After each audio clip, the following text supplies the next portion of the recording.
Poliklinika Bilić Vision već više od 30 godina pomaže pacijentima svih generacija da se laserskim i kirurškim zahvatima trajno riješe naočala.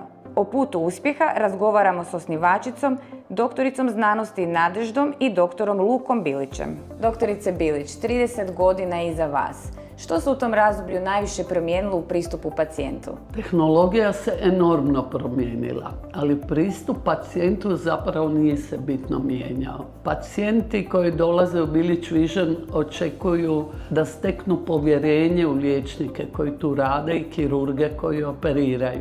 Oni zapravo žele jednu sigurnost, žele visoku tehnologiju jer se osjećaju sigurnije i žele empatiju, da nije jedan od pacijenata koji prolazi, nego da je jednostavno neko o kome se dobro brine.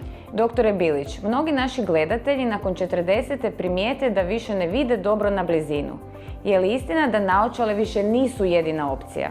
Tako je, nakon 40. godine naša očna leća koja se nalazi unutar oka počinje slabiti i zbog toga više ne može fokusirati dobro stvari koje su na blizu. U prošlosti je jedina opcija bila nositi pomagalo naočale. Sa razvojem moderne tehnologije i kirurgije za uklanjanje dioptrije u oftalmologiji postoje dva pravca sa kojima se pristupa uklanjanju dioptrije, to jest starosne te dalekovidnosti. Jedan pravac su laseri, odnosno kirurgija na rožnici, drugi pravac je kirurgija na leđi. Radimo obje stvari ovdje i to je dobro da možemo kombinirati ovisno o pacijentima, znači što je pogodnije za svakog pacijenta.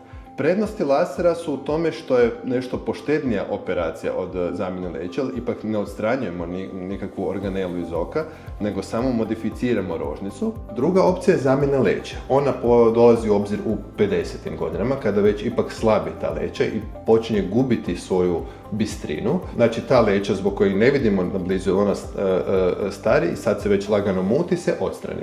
I na njeno mjesto se ugrade visokotehnološka leća sa kojom nema nikakvih problema. Ona nas nadživi i mi nemamo s njom nikakvih problema i ona omogućuje vid na svim udaljenostima. Što je sa starijim osobama koje razviju sivu mrenu? Mrena se razvija u prosjeku u 7. desetljeću. Sa 64 godine 90% ljudi već ima mrenu. Znači to nije pitanje da li ću ja dobiti mrenu, to je kao da pitamo da li će meni sjediti kosa ili se koža naborati, dobit ćemo mrenu. Samo je pitanje kada i u kojem obimu i tako dalje. Prvi smo u Hrvatskoj pred 6 godina komercijalno počeli lasersku operaciju mrene uz pomoć femtosecond lasera.